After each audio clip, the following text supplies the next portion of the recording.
Hello, everybody. Welcome to Instrumental Breakthroughs podcast. I'm your host, Daniel Shankin. Instrumental Breakthroughs. The purpose of Instrumental Breakthroughs is to explore the psychedelic origin stories of your favorite rock and roll superheroes, and in this case, visionary artist superheroes.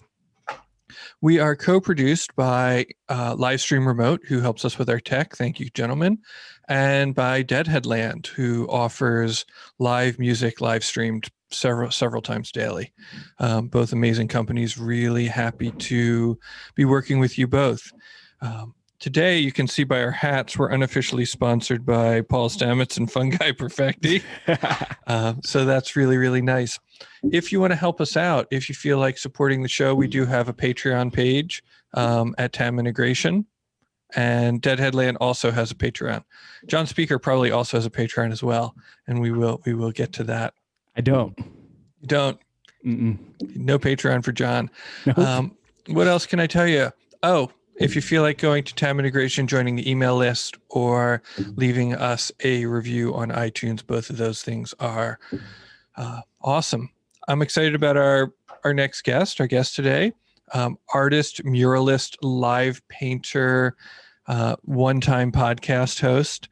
I first met John in a coffee shop on 9th and Bainbridge in about 2005 in Philadelphia. We were talking about art and merchandise. There was also a guy from a psychedelic rock band there for some reason. Oh, yeah. Mm-hmm. Yeah. And it's been really just kind of wonderful. You know, it's wonderful to know John. I really do enjoy and appreciate his art, that if you're watching us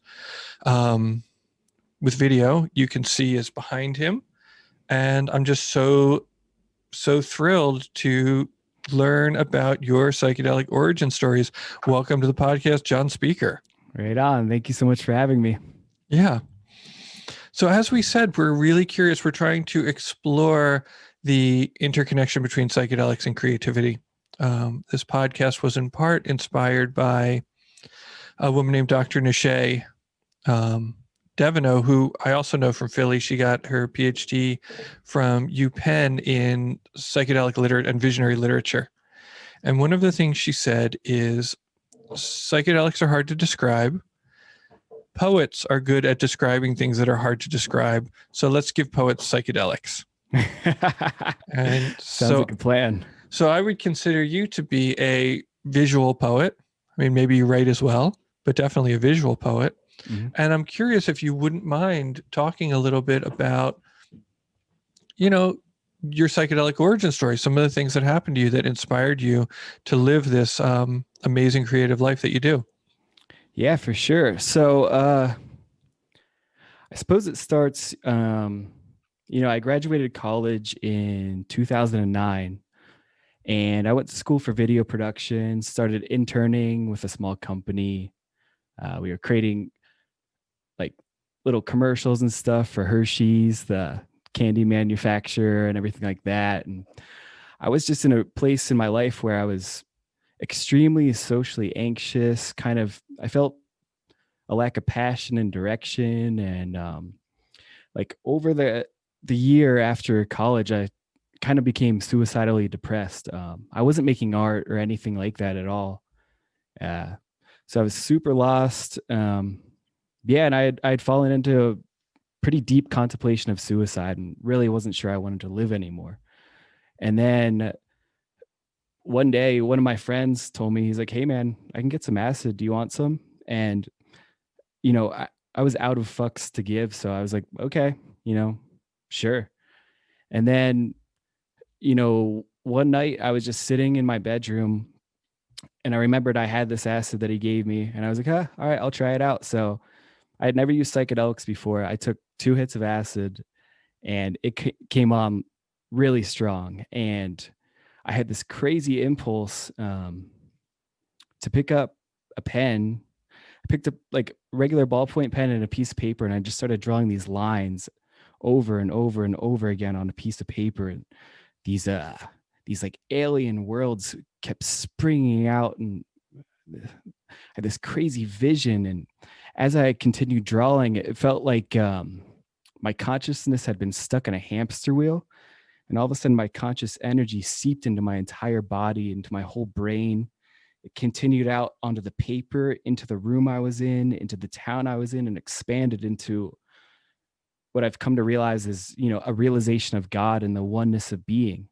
And I had like a very clear voice tell me, hey, you're an artist and you're going to do this every day for the rest of your life.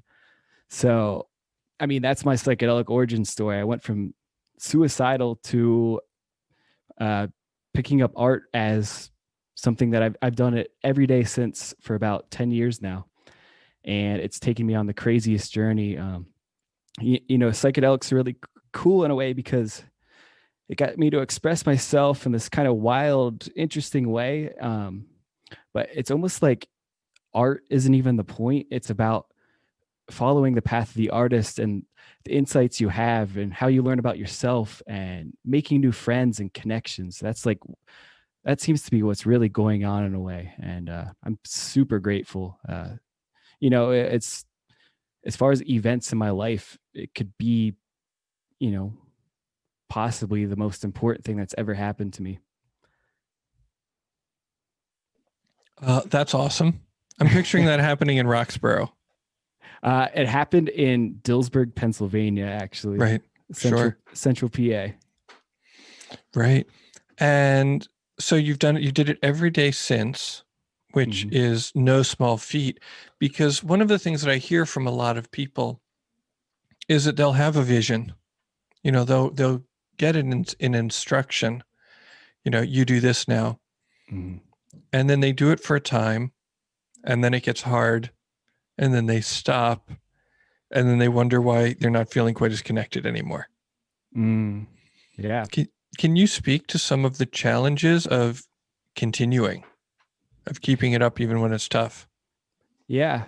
At least for me, that origin point of finding art, it was just such this deep understanding of like, this is your purpose. This is your path through. Like I wanted to kill myself. So, I mean, coming across difficulty with art is nothing compared to the darkness that I saw before. Right. And like, life is going to challenge you one way or another. So why not face the discomfort of your path?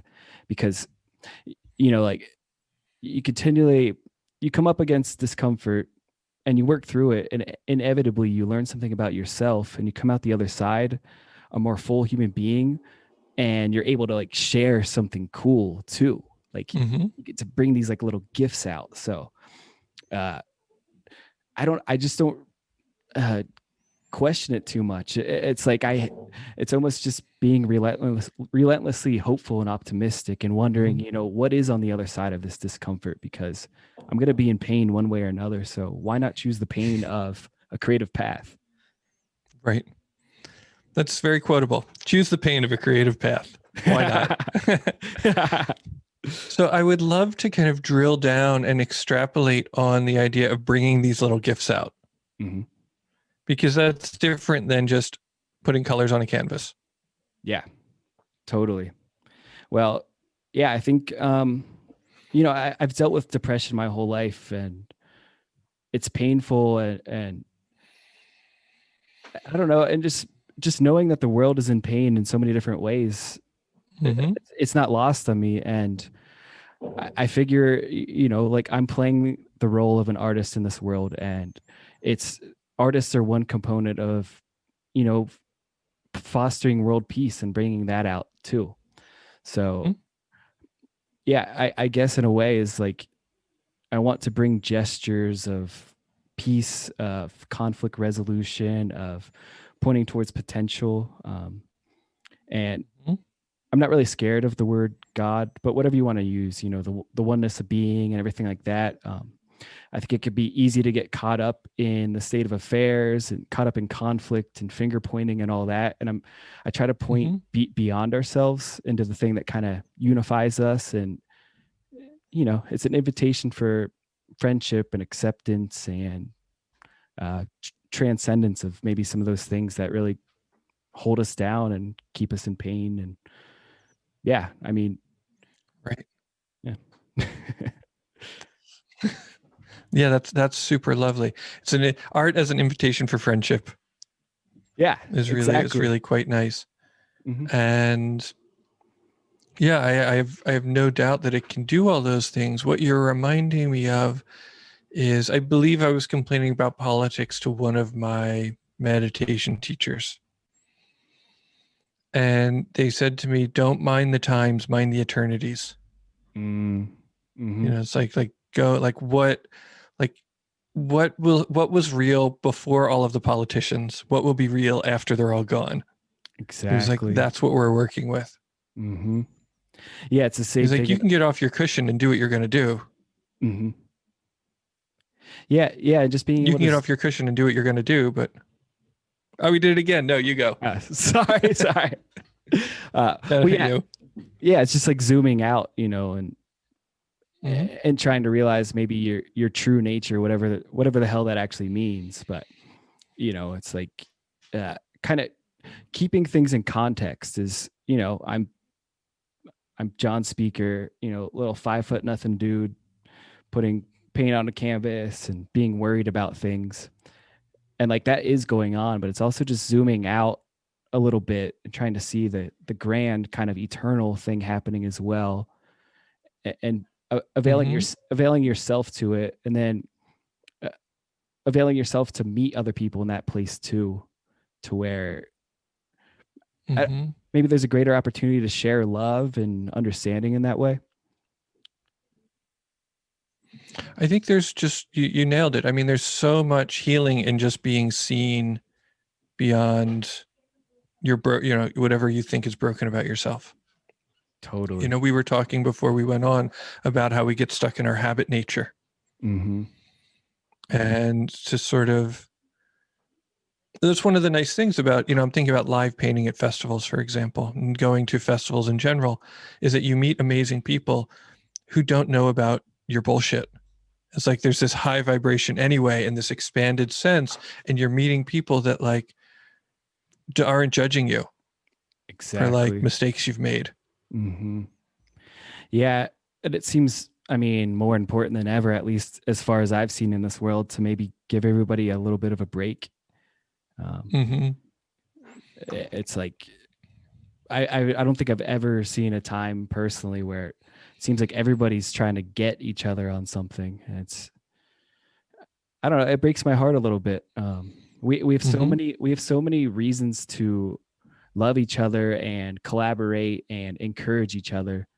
And I don't know if it's like maybe just social media and the weirdness of learning how to navigate this thing, because we're in an adolescent stage and we're all locked in our homes and we feel all very separated. But uh, it's easy to maybe fall into those kind of patterns. But um, Mm-hmm.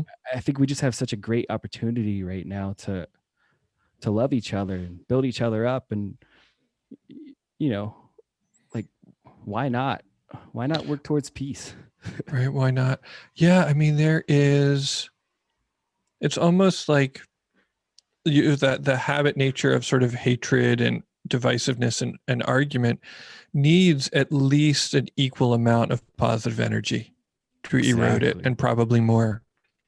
Totally. And and then who's going to do that work, right? Mm-hmm. It's maybe not happening on social media. Like, I'm not convinced that social media platforms were designed to do that.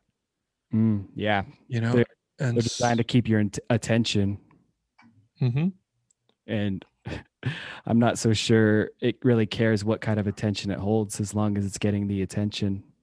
But Mm-hmm. but we feed it, and we're kind of like voting with every action we take. What do you actually Mm-hmm. want to see in the world, and how do you want to feed these things that we see?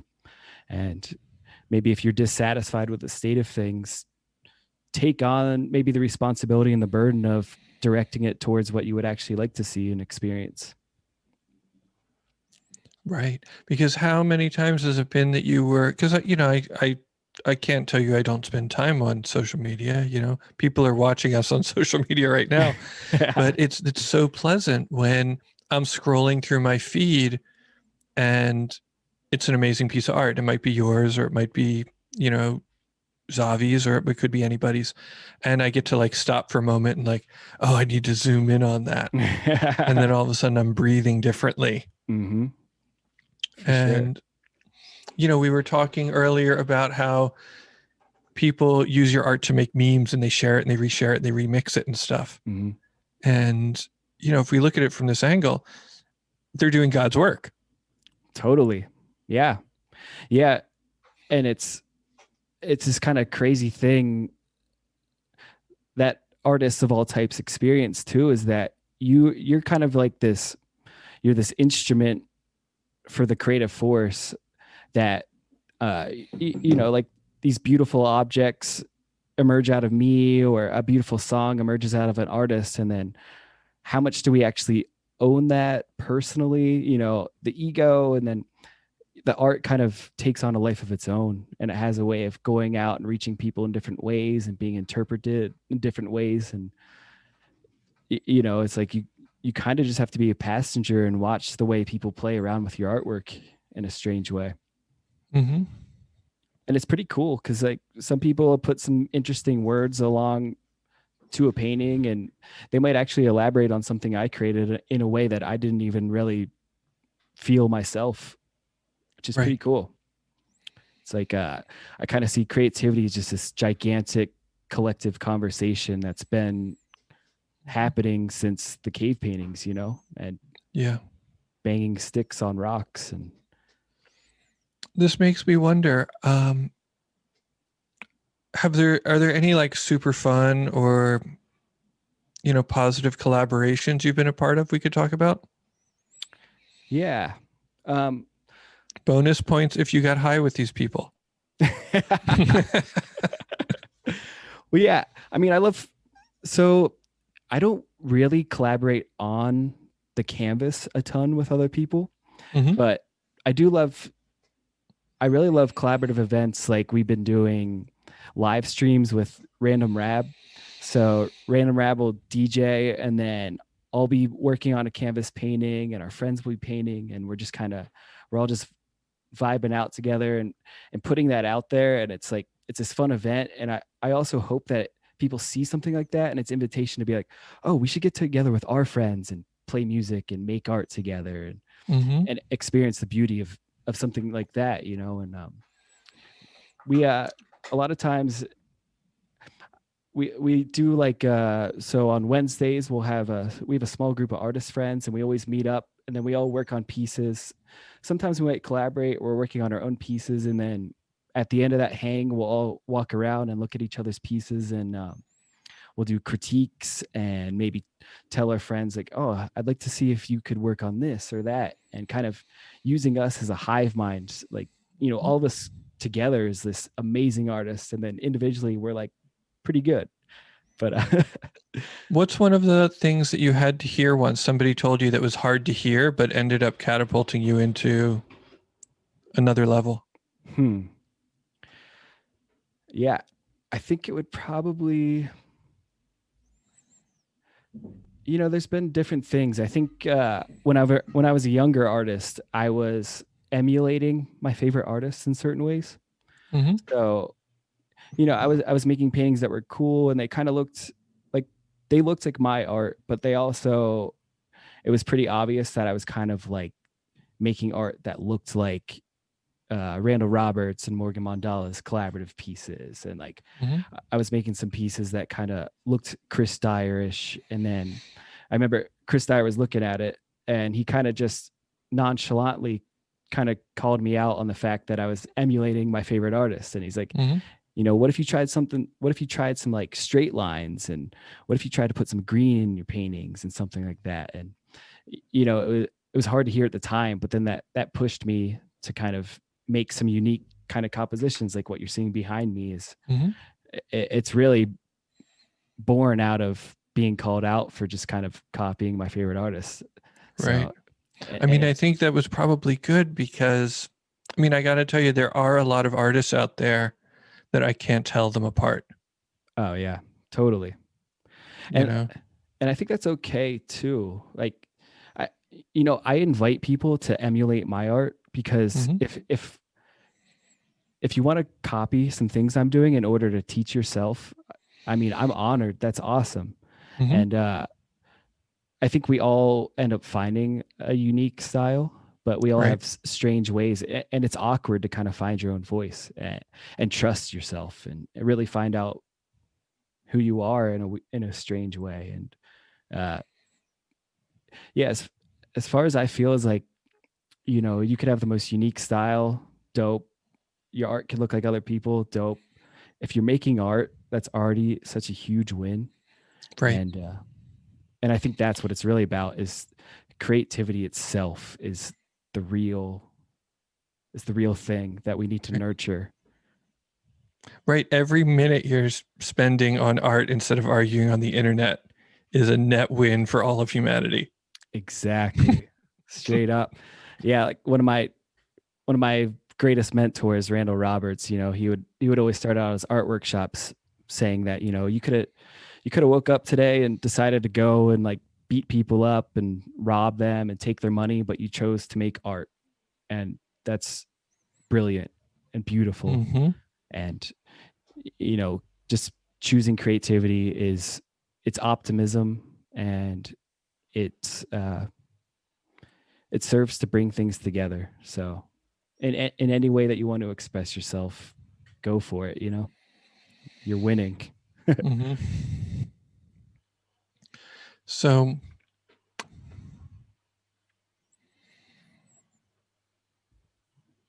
how long have you been in Colorado?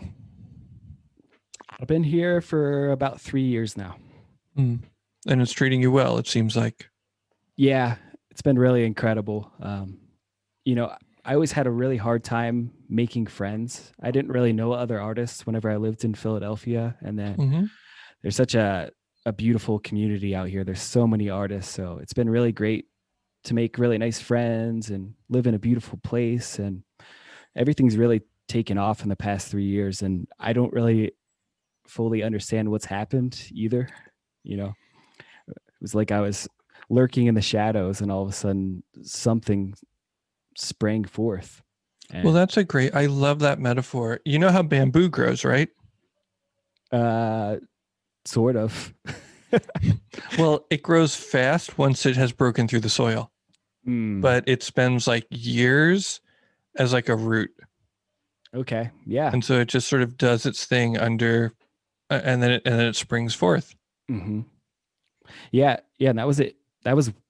It's a weird thing whenever things kind of take off because, you know, like everybody operates on different scales, but like before you know it, all of a sudden, everything's happening, and Mm-hmm. everybody, like all these people want to start talking to you, and you're like, what the hell is going on?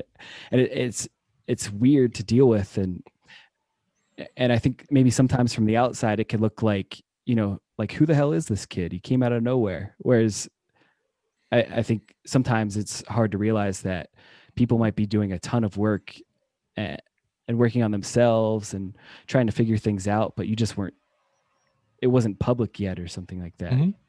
Yeah, they weren't interested in people who were struggling. Yeah, totally.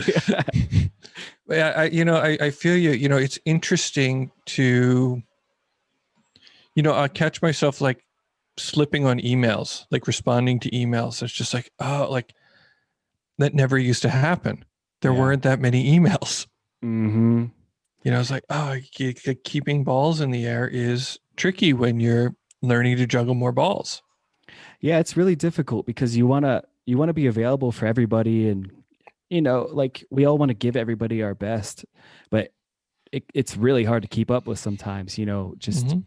it's almost like it could be a full-time job just answering direct messages and emails, but you also need to kind of protect yourself in a way Mm-hmm. so you can actually be contemplating and mining creative ideas and actually spending the time doing the work. And I find it to be incredibly difficult to know how to manage my time.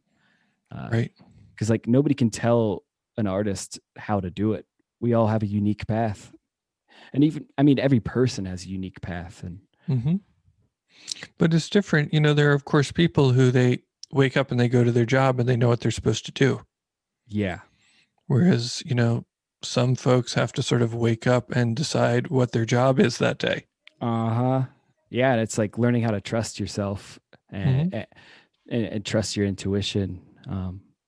But we have that sneaky, tricky mind that'll, throw monkey wrenches and everything. Like the strangest thing has happened is, like sometimes I'll feel guilty for painting all day. Mm. Oh, what's that about? Uh, I don't, because it was like before I really had, quote unquote, a real art career, Hmm. is it felt like there was zero pressure in any direction. I was just Hmm. making art and nobody really saw it. So I could, I don't know. There's a weird thing whenever you feel like you have an audience and you want to like, you want to be entertaining in some way. And I don't know. It's an interesting thing to manage that energy. Hmm. And Well, can I ask a question a different way? Mhm. You said you feel guilty about making art all day. What should you be doing I should be make, instead? I should be making art all day. Right. But I'm just curious, what does that voice think you should be doing? Mm, maybe probably catching up on certain emails I didn't Mm. see, or maybe dreaming up new ways to present art that is exciting. Like,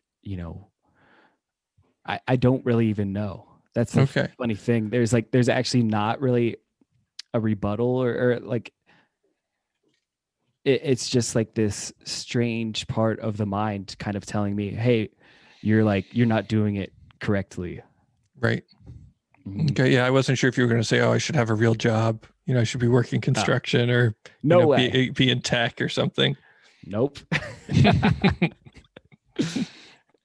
Well, that's good at least. Yeah. What's exciting for you right now in terms of like painting? Um, so what is exciting is, I mean, this piece behind me is pretty exciting because it's kind of I like, I don't necessarily have one kind of aesthetic of art that I'm doing again and again and again. I Hmm. kind of have like, I go on a bunch of different tangents with what I create. And what's exciting is like this piece behind me is I'm kind of weaving together about 4 or 5 different types of paintings I've been doing all together as one. Hmm. So that's always really exciting when you can bring these kind of fragmented explorations and creativity together to create one piece that can say so much more than those individual tangents on their own. Right. Right. And yeah, this is my first year of doing art full time. So it's really cool just trying to dive deeper and deeper into solely the act of painting itself. And Right. I mean, I'm digging the colors. thanks, man. I mean, it's got you even used green. Oh yeah. Does Chris Dyer not use green or something? No, he does. He Yeah. saw he kind of saw that I was using a lot of blue tones, and he's like, "Hey, why don't you try green?" Hmm. Just something as simple as that. And so I got to tell you, like, it's so we've got an eye. We sort of have the one eye love there at the Mhm. top, and then these beams. And it does seem like symbols feature into your work a lot. Yeah. And so I'm curious if you would talk about symbols. I'm curious if there's any plant medicine that sort of helps you tune into symbol systems. Mhm. And, if we could just go in that direction for a minute, I think it'd be cool. Yeah. I mean, so I like to shoot for intention in pieces, and what I'm Hmm. trying to point towards is I kind of see there. It all kind of points towards the same thing, pointing towards God or peace or realization, Hmm. uh, the oneness of being, and yeah, especially as far as symbols are concerned. I found pretty much on any psychedelic that I've ever taken, at the peak of that experience, I always see these same symbols coming at me. And it kind of Hmm. seems like there's like the white light, of just Hmm. infinite oneness. And then emerging out of that is a lot of times these characters and letters. Sometimes it almost appears like words written in English, or it can look like Egyptian hieroglyphs, or you know, it's kind of like this matrix of language and potential, and that, like Terence McKenna pointed towards this, that the world is made of language. Mm-hmm. So I like to incorporate that into pieces. And, like in these DMT spirals up here, it's hard to see where you are, but there's all these random words and symbols that, like, as you're reading it, you kind of get this like fragmented feeling of, certain things like pointing towards world peace, and, everything is love and all is one together. And, Mm-hmm. and it's kind of like, I'm kind of trying to use symbols to direct reality towards kind of like beauty and peace and conflict resolution. I also like to use a lot of sigils. Do you know about sigil magic? I do. Yeah. So there's one over there, but I'm not going to bring it onto air. I'm not going to bring it on air. Yeah. So I put like sigils in here too, and it's all kind of just pointing towards the intention of peace. And a lot of times I like to use the symbol of a pyramid as well. It's a fascinating one. Like, I don't know if anybody exactly knows why pyramids exist totally, but I find it to be so fascinating. And especially living in Colorado and looking at the mountains, the idea of like human beings constructing their own mountains is like, it's kind of like a representation of human intention and will to kind of mirror and refine the natural world or something like that. Right. So I'm because they're so precise. Totally. Yeah. So just trying to use symbols to point towards maybe our highest intention, which for me, at least, my highest intention is peace. And do you want to riff on sigils a little bit for people who might be in the audience? I mean, it's not all about me. It's people listening. Will you riff on sigils? Yeah. So the way I use sigils and the way I understand them is a practice I like to do is in the morning, I like to just freeform write about what's going on in my life. And then typically, I'll arrive at maybe like this crux, this problem, or this thing that I desire in a sense. And for me, like, I think the intention of like, I want more money is kind of foolish in a way. It'd be more like, maybe I have a personal goal that doesn't just benefit me, but it has a wider benefit for other people that I come across. Find a high intention essentially, and then you can create a short phrase that represents it. And maybe it could be something as simple as, I want to have a good day today. So you have a phrase that says good day, and then you write down good day, you cross out all the vowels, and then you're left with consonants, and then you use those remaining letters and just create a symbol using those letters. And you could do anything you want, make it as cool or as lame as you want it to look. It doesn't really matter. And then you have this symbol that's like encoded with your intention. And then you could use that in all sorts of ways. Some people will write that sigil on a piece of paper and then burn it, because fire is like it's hot. It's very energetic. There's a high energy. So you're kind of releasing this intention into the world. And then you kind of supposed to forget about it and then watch that intention unfold. And I like to, put sigils in paintings. So there's like this intention encoded in it. And so there'll be a transmission for the viewer. Like, they'll get these feelings of love and they don't even necessarily know why they're reading these intentions. But it's not like you're reading a book. It's kind of like this higher way of trying to communicate an idea. And, I try to forget what the sigils even mean in my paintings too. Because there seems to be something about that. Set the intention, form an energy.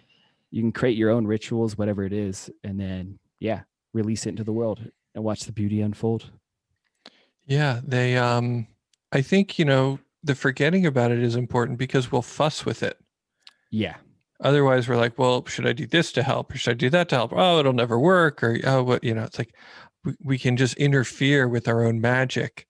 Again, talking about how do we bring awareness to how our habits interfere with our intentions. Oh yeah. Yeah. The mind's a tricky little Mhm. fucker. It'll, like I notice my mind will get me hung up on so many different ways. And it's that, I think that forgetting of an intention in a sense kind of, Mhm.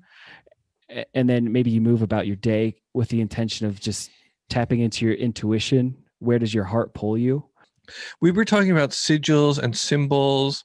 And one of the things I thought of, the name that popped into my head while we were trying to get back in, is Diana Slattery. Are you familiar with her? No, I'm not. She wrote a book called Xenolinguistics.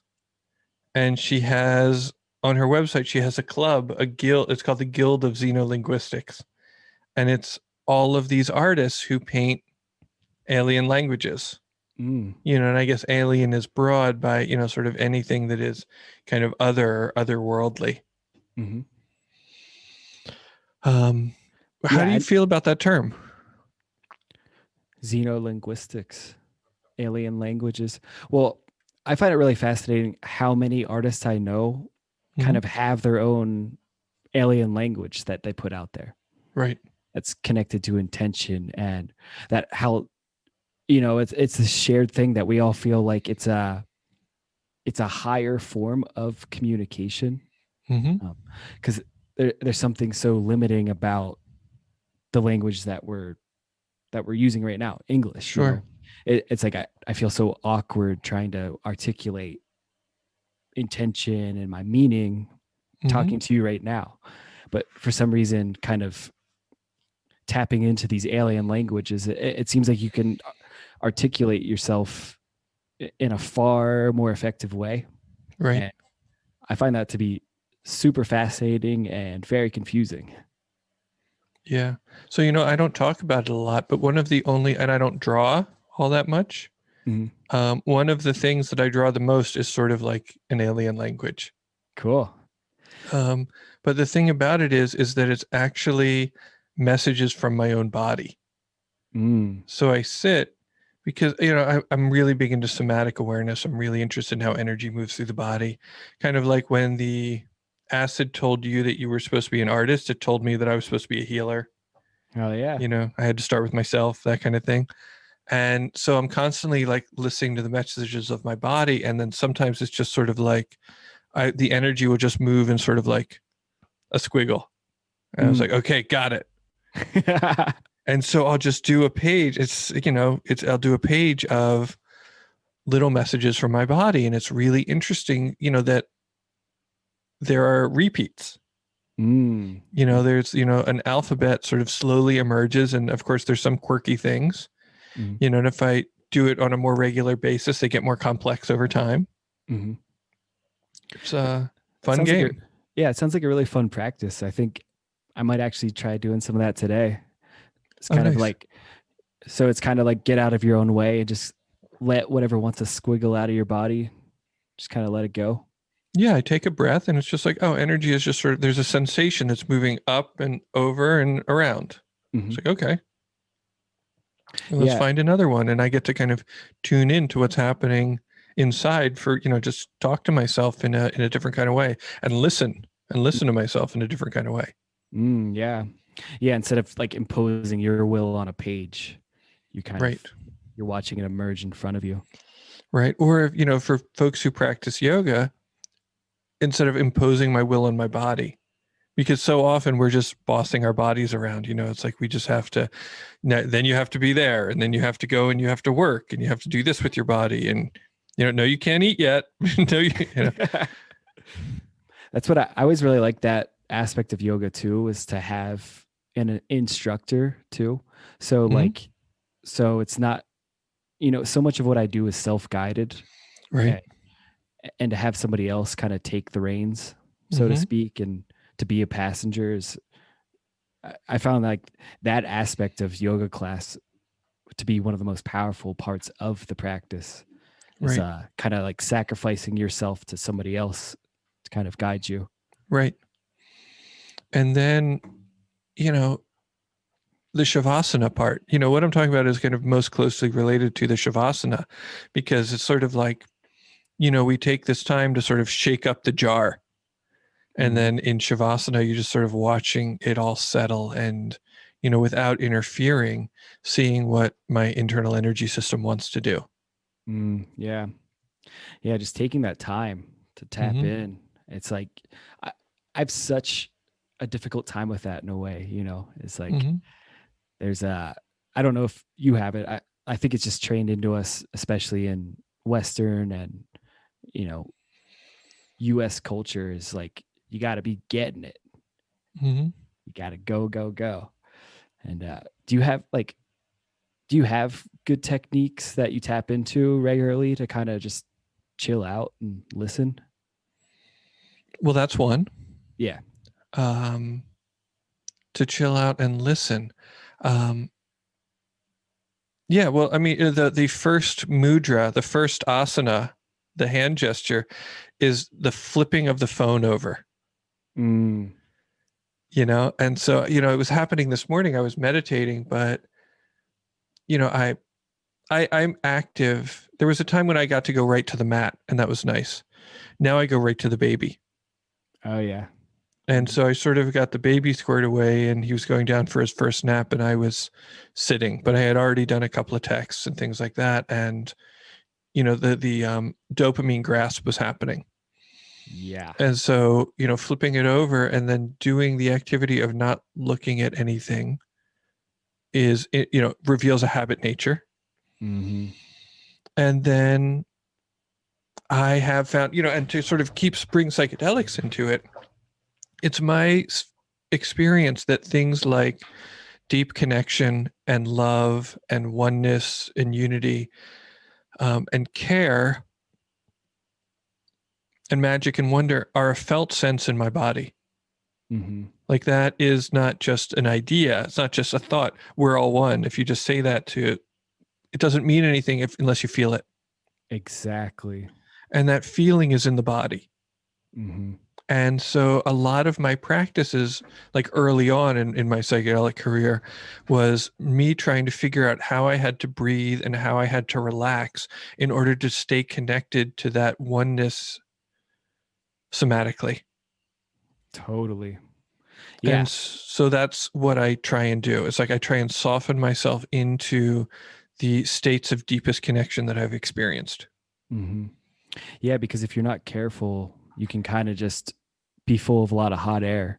Like you've Mm-hmm. had these realizations, but you just kind of walk around and you're not actually you're saying these things, but you're not really feeling any of it anymore. Mm-hmm.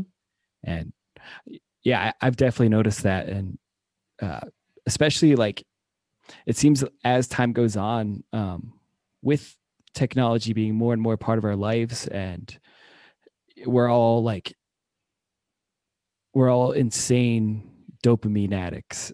Mm-hmm. And yeah, I'm finding it like, and bringing it back to psychedelics.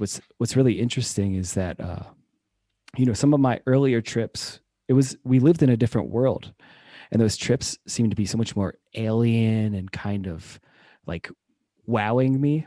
Mm-hmm. And it almost seems like now is like the world and our screens and everything are constantly kind of wowing us and impressing Right. us, that now it seems like my kind of mushroom experiences are so much less wow factor and more just, hey man, chill out, just lay down and like look how look at how addicted you are to dopamine. Like Right. you keep wanting that hit, and it seems like harder and harder to resist those hits in a way. Indeed. Well, back in, when I was a kid, the trips never looked like pixels. I hear all the time from kids, it's like, oh, I take acid and all I see are pixels, and that's proof that we live in a simulation. It's like, no, it's proof that you stare at screens all day. Yeah. It's like any of those people, I dare you to go up into, the Pacific Northwest for a week and do a digital detox and then eat some mushrooms and tell me if you see pixels versus Mhm. versus fairies. Exactly. Totally. Yeah. Because we're impressionable. We're Mhm. deeply, deeply impressionable. And it's all about that set and setting thing is Mm-hmm. you're going to see a reflection of the world that you've cultivated around yourself in a way. Mm-hmm. Right. And set and setting, like it's deeper than you think. Yeah. It's just like, there's a reason why, shamans ask you to do dietas. Right? It's Mhm. because you've been eating crap for 30 years. But you've Exactly. been eating crap through your eyes and your ears for 30 years too. Hmm. I used to teach. I mean, I'm still open. If there's a yoga studio here, I'm still open to teaching this. It just hasn't come up. Hindu mythology. Mm. And I would tell stories of the deities.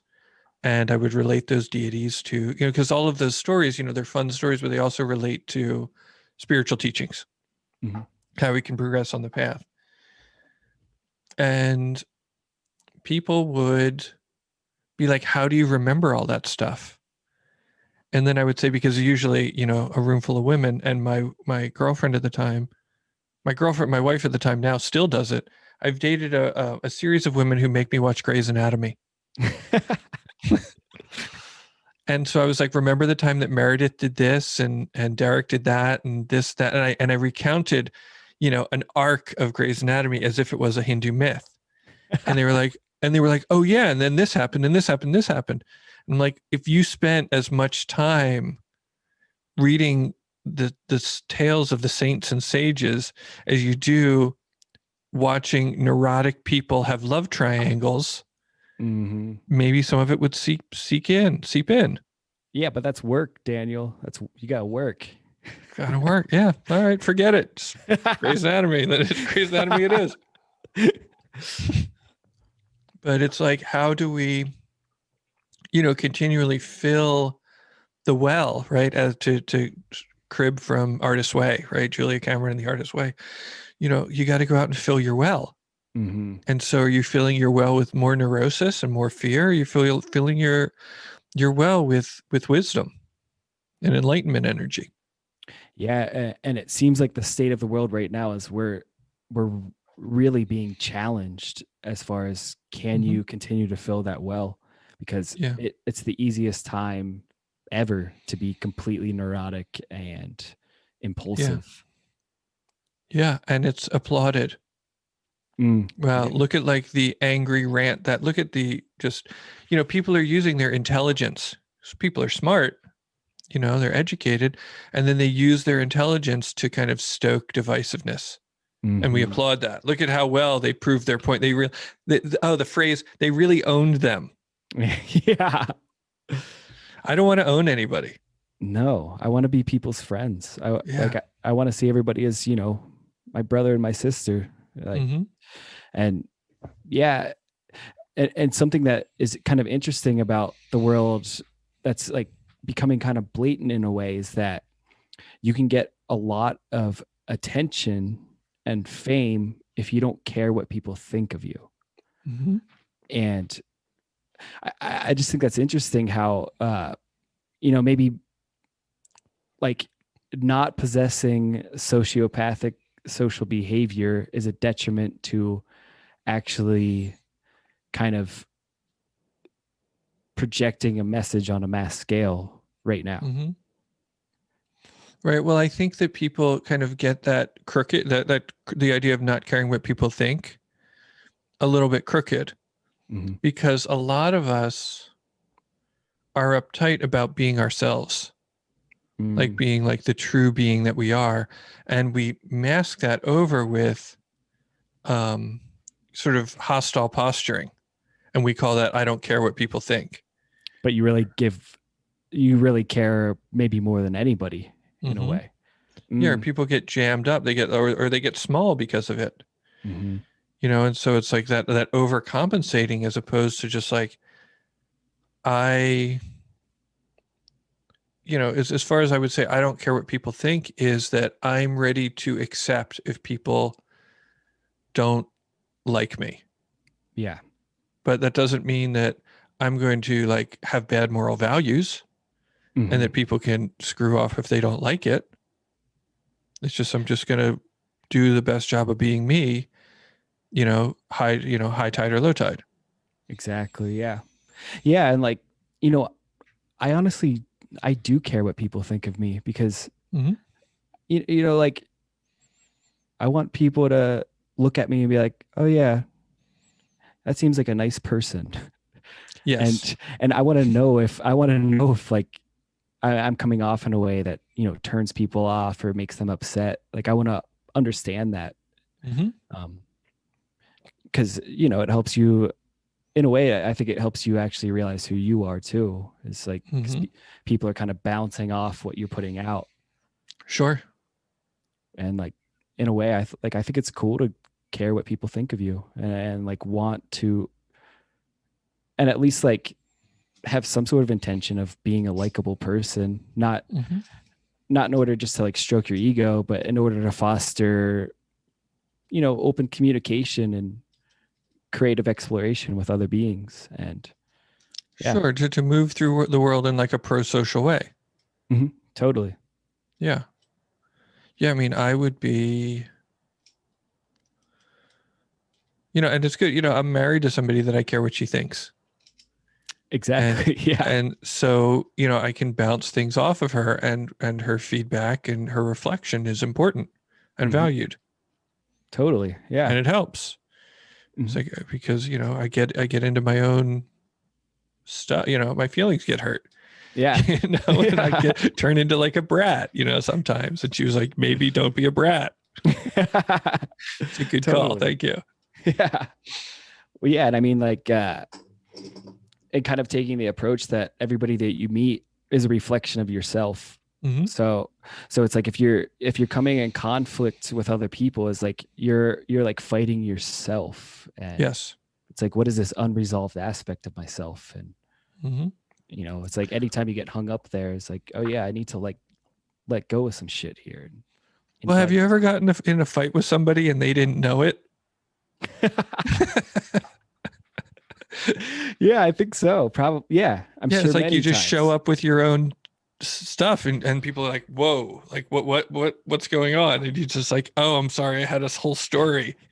Yeah, you're all fired up and you're reading the situation completely incorrectly. Yeah, Hmm. all the time, I suppose. Yeah.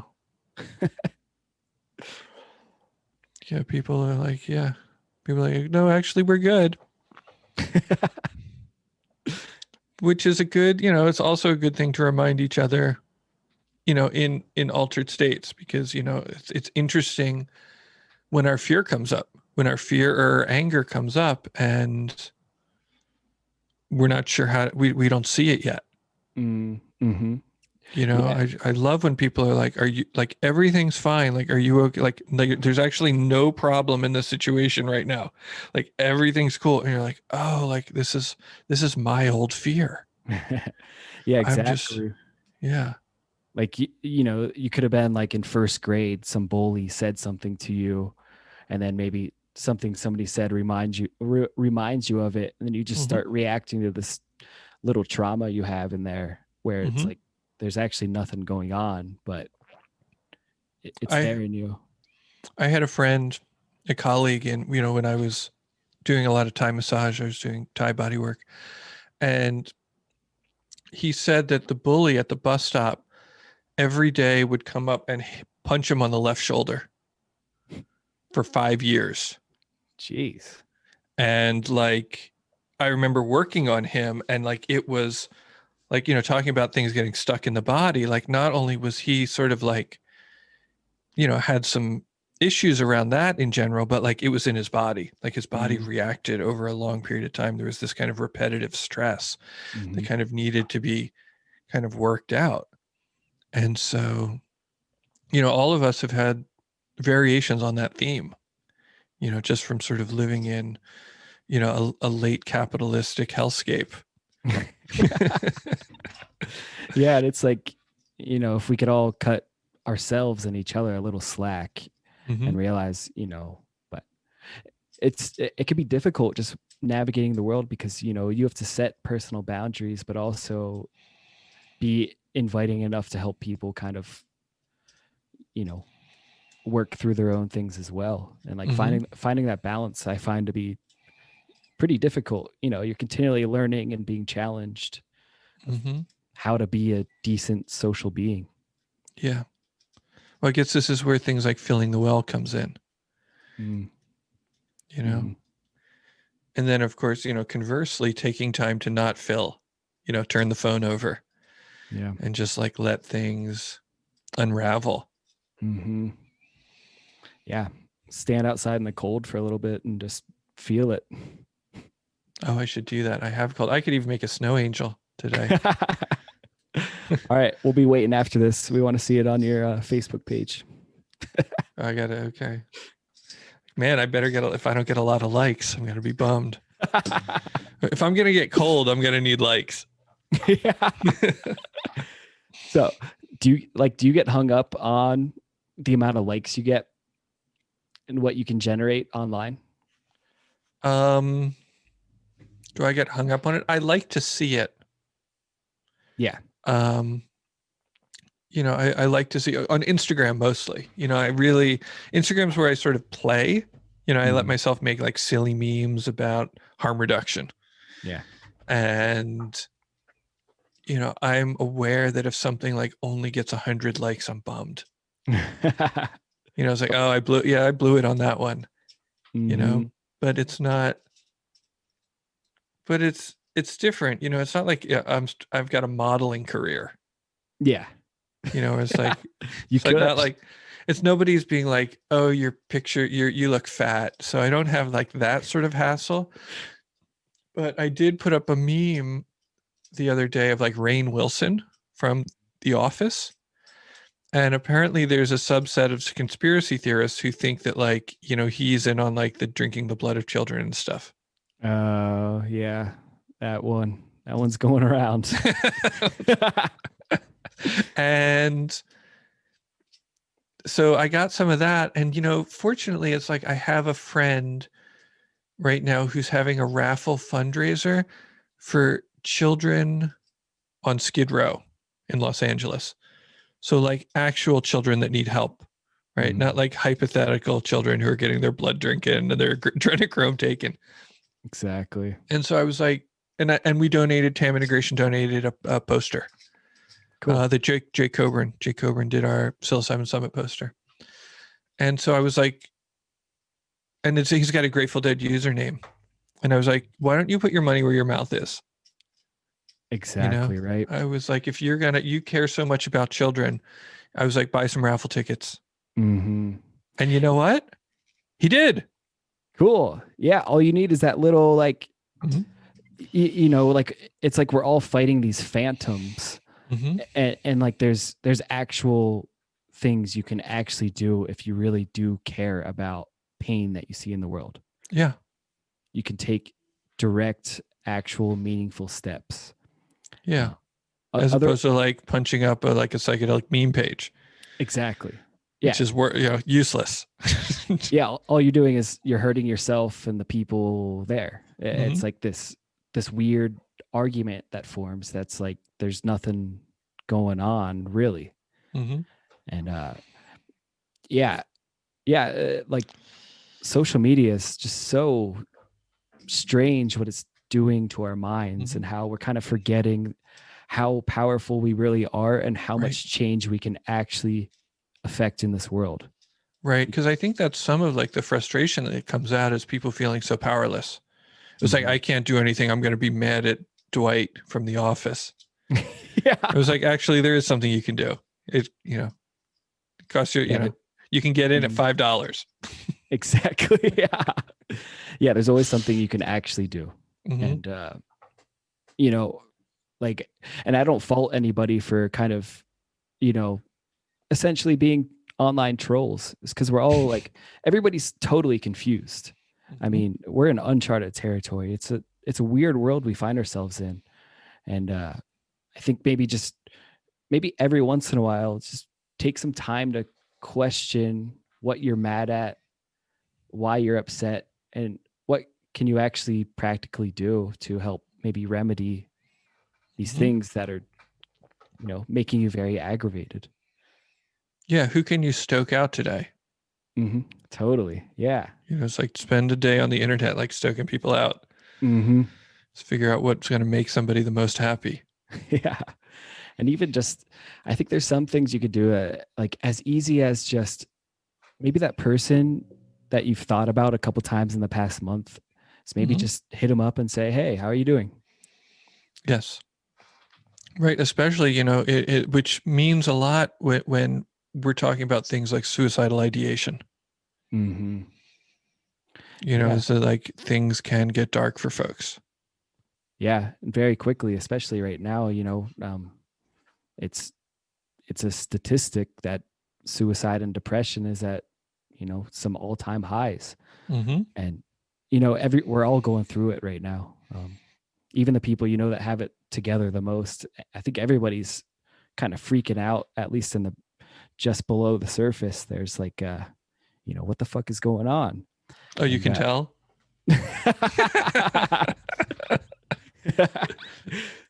Yeah, just taking a little time to just tell other people you care about them and love them. It sounds like just silly cliche advice, but it really does help a lot.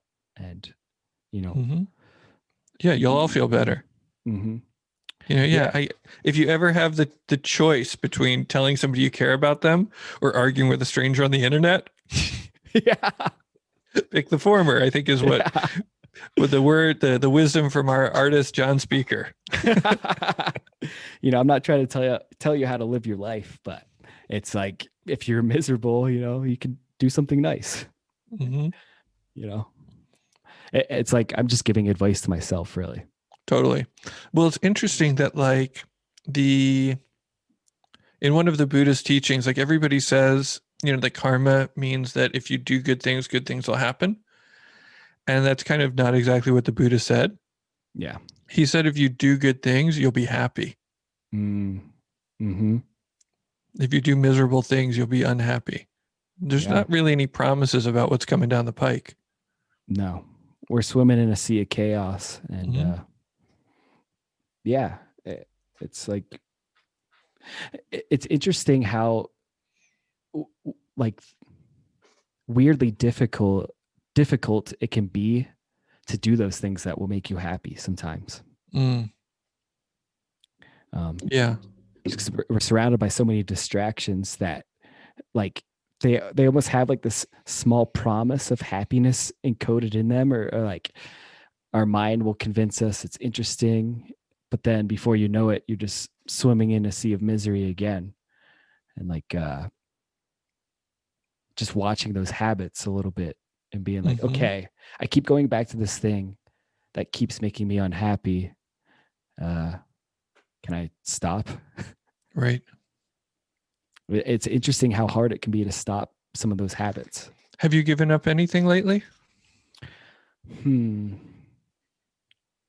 Given up anything? What I'm trying to do is give up being so hard on myself. The critic. Yeah.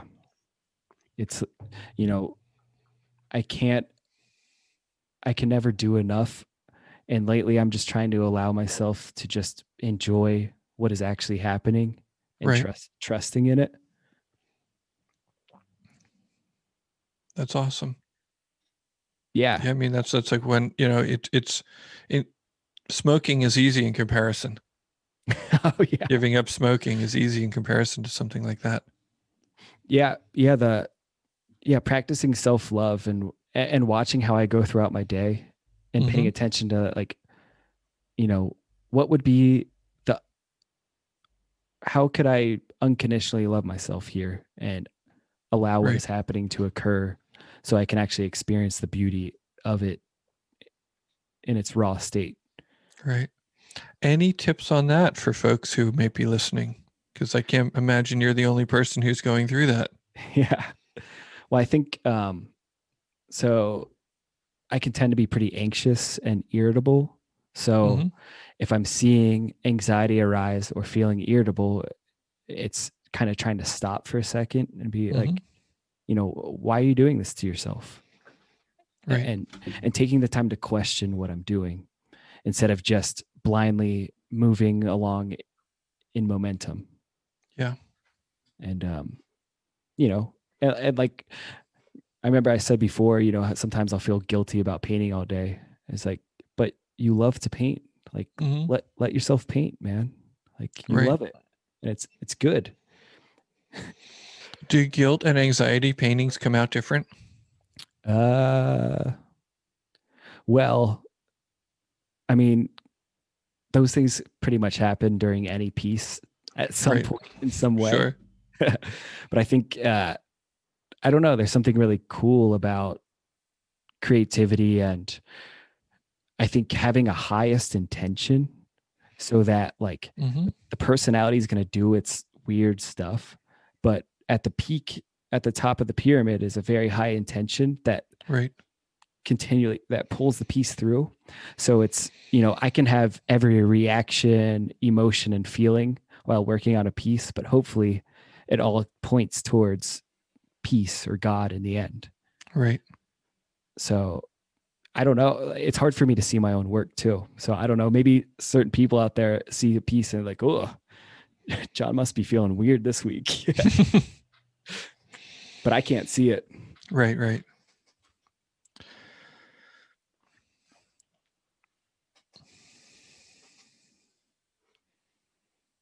This has been a good talk. It has. It's really great to see you. Yeah, you too. And I want to tell the world too, Daniel is the man. You're the first, like you were, I don't know how you found me and my art. It might have been through like the Duncan Trussell forums back in the day or something. Oh, it might have been on old school Duncan Trussell forums. Yeah. And I think you hit me up through there, and you hooked me up with my first tapestries I ever made with my art. And you were kind of the first person tapped into the scene, so to speak, Mhm. that saw potential in me and kind of helped push me onto the path of becoming a professional. So I really want to thank you a lot. And Oh, for sure, man. Well, you didn't need me. I'm glad I was there. I'm glad I was there, but obviously it was, definitely going to happen for you anyway. yeah. But it's like you reflect and you see like all of our paths are a collaboration, and Mhm. in a way is like I couldn't have done it without you. So I'm appreciative, and it's really cool to meet back up and talk and Well, pontificate. I just want you to know you never have to do it without me. You'll never have to worry about that for whatever good it does. All right. I'm here for it. Come along for the ride. Yeah. So, are there any sort of last thoughts or things that have been left unsaid you want to share with the people? Well, I hope everybody's doing okay out there. And I know shit is weird and confusing, and it always is, but I wish you the best. And I think maybe is I don't want to tell you how to live your life, but if we can all just kind of cut each other a little slack and look at ways to appreciate each other and encourage each other, I think that is a really great remedy for the pain that we're feeling. And I've just been grooving on this idea of the fact that world peace relies on me. And if everybody simultaneously took that responsibility, that world peace relied on them, imagine the world we would live in. And I don't know, maybe think about that one for a second. It goes deep. It goes deep into the tissues. Mm-hmm. It's quite a charge. Why not swing for the fences? Yeah, man. How do people find you? You can, my website is johnspeaker.com. That's JOHNSPEAKER. Mm-hmm. And the best way to stay up to date with what I'm doing is my Instagram, which is John Speaker. Right. Excellent. And one of the things I like about your store a lot, like your online store, is that you have like mini originals. Yeah. So, folks who want to, dip their toe into the collection of art, John makes it accessible. Mm-hmm. I have one of your mini originals. I have a snake drawing that you did. Oh, cool. Which I dig, because, it reminds me of like the Kundalini serpent. And of course it was all lit up. And so, as far as symbols go, snakes are ones that work for me. I have a couple of little Naga statues. There's a temple in southern India that's just like all dedicated to snakes. And there are like carvings about this big, but like 50,000 of them. Cool. Like literally like lining these lining this forest because the snakes like, the forests. And I digress. I digress, but I see you have the Ouroboros on your Tam Integration flag as well. right, indeed, that's part of the logo. That sort of myth of eternal return that we're always constantly preparing, journeying, and integrating. Hell yeah. Beautiful. Yeah, man. So, please do check out John. If you're not familiar with Deadhead Land, again, thank you, Deadhead Land, for hosting us. And you can visit them on their Facebook page or their website or their Patreon. Thank you to, what is it called? Livestream Remote, our tech folks. Sorry, Skylar. Sorry, Steve. Yeah, Livestream Remote can manage feeds like this and more. And this has been Instrumental Breakthroughs by Tam Integration. And John, if you want to hang out a little bit after we turn the feed off, that would be awesome. Yeah. All right. So thank you, everybody. It's been awesome. Thank you. Be well. You.